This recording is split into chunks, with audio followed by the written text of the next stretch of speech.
34-бөлүм.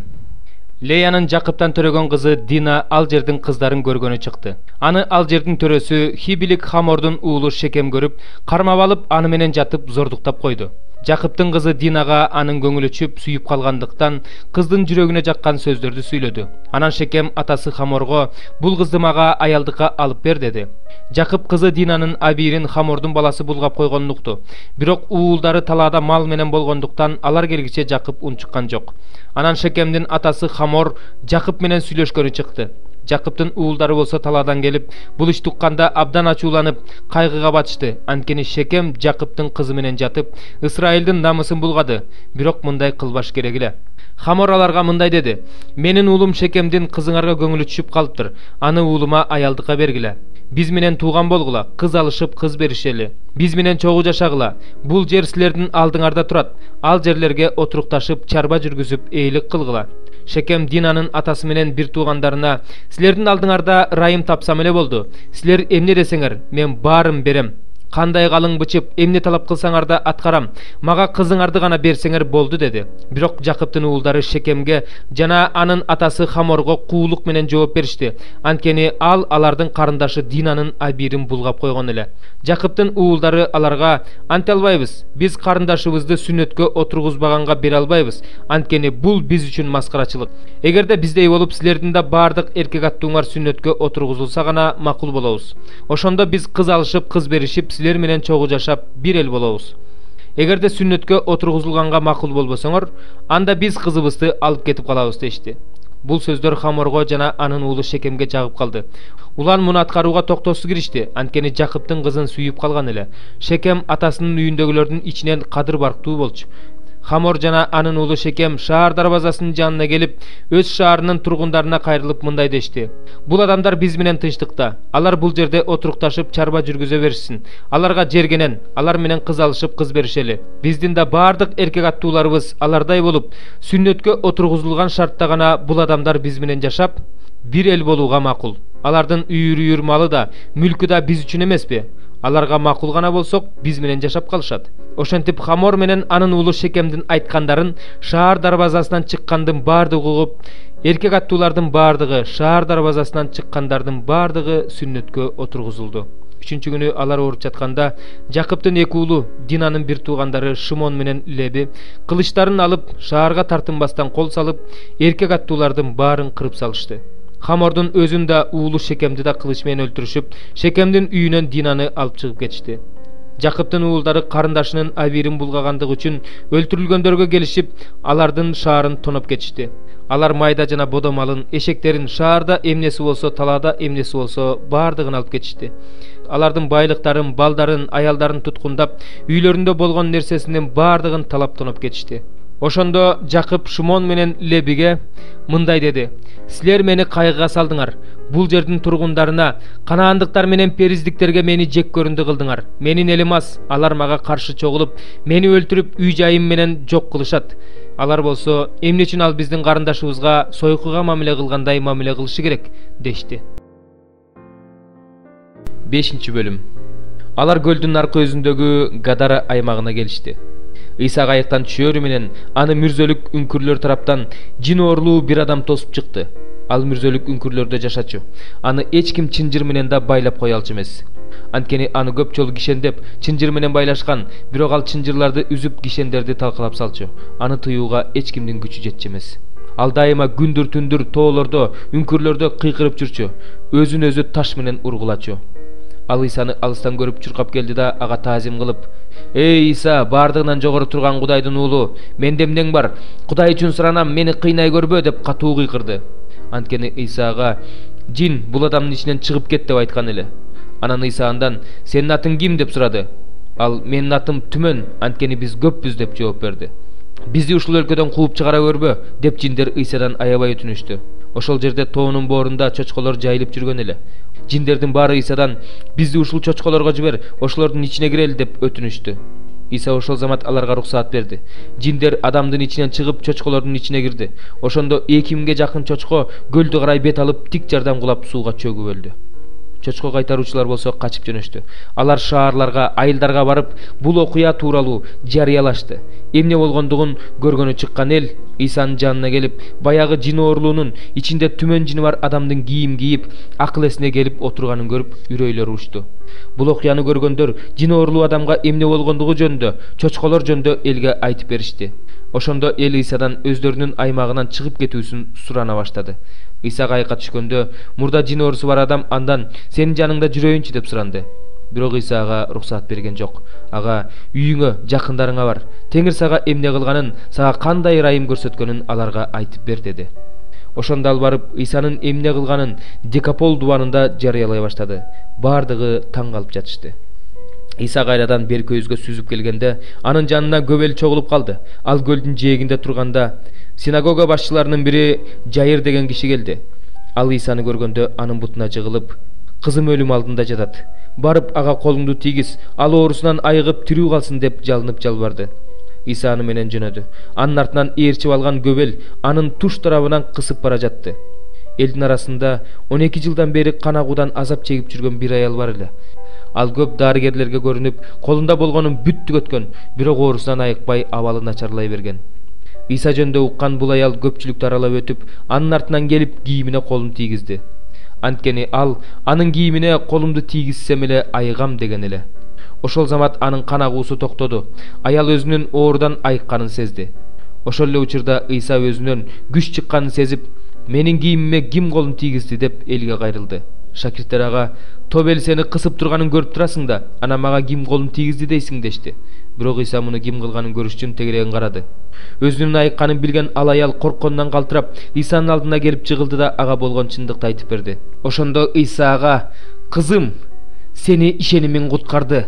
Тынчтык менен бара бер, ооруңдан айык деди.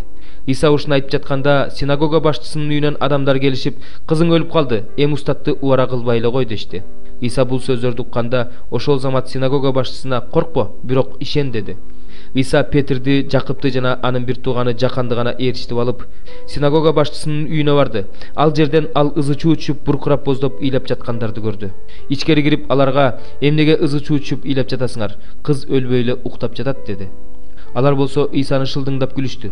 Иса баарын тышка чыгарып жиберди да, кыздын ата-энесин жана өзү менен келгендерди ээрчитип, кыз жаткан бөлмөгө кирди. Иса кызды колунан алып, ага «Талита куми» деди. Бул сөз «Кыз, сага айтып жатам, тур» деп которулат. Кыз ошол замат ордунан туруп баса баштады. Ал 12 жашта эле. Муну көргөндөр аябай таң калышты. Муну эч ким билбесин деп Иса аларга катуу эскертти да кызга тамак берүүнү буйруду. Аюп пайгамбардын китеби 1-бөлүм. Ус деген жерде бир адам болгон. Анын ысымы Аюп эле. Ал кемчиликсиз, адилеттүү, Кудайдан корккон, жамандыктан алыс жүргөн адам болчу. Анын 7 уулу 3 кызы болгон. Анын энчисинде 7000 майдамал, 3000 төө, 500 жуп өгүз, 500 ургаачы эшек жана көп сандаган үй кызматчылары бар эле. Ал чыгыш элдеринин ичинен эң атактуу адам болгон.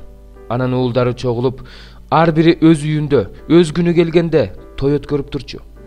Алар чогуу ичип жеш үчүн 3 кыз бир тууганын киши жиберип чакыртышчу. Алардын той берген күндөрү кезеги менен өтүп бүткөндөн кийин Аюп аларга киши жиберип чакыртып алып, аларды ыйыктачу. Эртең менен эрте туруп, алардын санына жараша бүтүндөй өрттөлүүчү курмандык чалчу. Анткени Аюп балким уулдарым ичинен Кудайга акарат айтып күнөөгө баткандыр деп ойлочу. Бардык ушундай күндөрү Аюп ушундай кылып турчу. Бир күнү Кудайдын уулдары Теңирдин алдында туруш үчүн келишти. Алар менен кошо шайтан да келди. Ошондо Теңир шайтандан «Сен кайдан келдиң?» деп сурады. Шайтан Теңирге «Мен бүт жер жүзүн аралап, айланып чыктым» деп жооп берди. Теңир шайтанга «Сен менин кулум Аюпка көңүл бурдуңбу? Анткени жер жүзүндө андай адам жок. Ал кемчиликсиз, адилеттүү, Кудайдан корккон, жамандыктан алыс жүргөн адам» деди. Ошондо шайтан Теңирге мындай деп жооп берди. «Аюп Кудайдан бекеринен коркот бекен? Аны да, анын тукумунда, анын колунда болгонунун бардыгын коргогон сен эмессиңби? Анын бардык ишине батаңды бердиң, анын жер жайнаган малы бар. Бирок колуңду сунуп, анын колунда болгонунун бардыгына колуңду тийгизип көрчү. Ал сени даңктаар бекен?» Ошондо Теңир шайтанга «Мына, анын колунда болгонунун баары сенин колуңда, бирок өзүнө тийбе» деди. Ошентип шайтан Теңирдин алдынан кетти. анын уулдары менен кыздары тун бир тууганынын үйүндө тамак жеп, шарап ичип жаткан күнү Айыпка кабарчы келип мындай деп билдирди. Өгүздөр кош айдап жатышкан. Алардын жанында урга чечектер оттоп жүрүшкөн. Ошондо ше балыктар кол салып, аларды тартып алышты. Кулдарды болсо кылычтап өлтүрүштү. Сага кабарлаш үчүн жалгыз мен качып кутулдум. Ал сүйлөп бүт электе дагы бирөө келип, асмандан Кудайдын оту түшүп, малды да кулдарды да күйгүзүп кетти. Сага кабарлаш үчүн жалгыз мен качып кутулдум деп айтты. Ал сүйлөп бүт электе дагы бирөө келип, каздимдиктер 3 топко бөлүнүп алып, төөлөргө кол салып, аларды алып кетишти.